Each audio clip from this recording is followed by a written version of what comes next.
Pemirsa, kebijakan WFH yang berjalan 1 bulan lalu dinilai Sekda Sumatera Selatan mampu menghemat penggunaan konsumsi BBM 18% dari total yang dialokasikan untuk kendaraan dinas hingga hemat biaya listrik kantor dinas.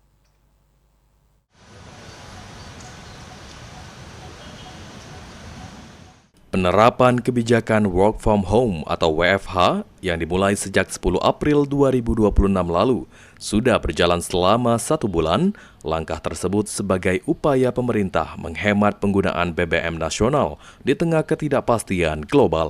Sekretaris Daerah Provinsi Sumatera Selatan, Edward Chandra, mengatakan pelaksanaan WFH yang dilakukan selama 4 hari dalam 1 bulan di Sumatera Selatan dapat menghemat penggunaan konsumsi BBM 18% dari total yang dialokasikan untuk kendaraan dinas.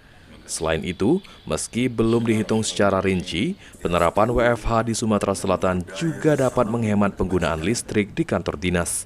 Lantaran sebagian besar kantor dinas pada saat WFH tidak beraktivitas. Kalau tadi kalau hitungan globalnya,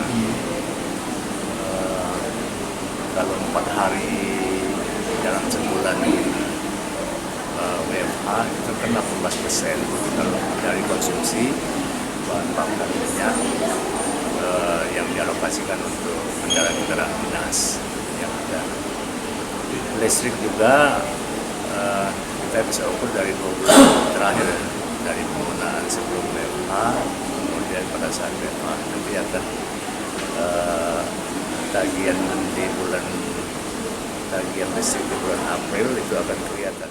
Meski dilakukan kebijakan WFH, Edward Chandra memastikan tidak mengurangi produktivitas kinerja ASN, sehingga tidak mengganggu pelayanan publik di Sumatera Selatan.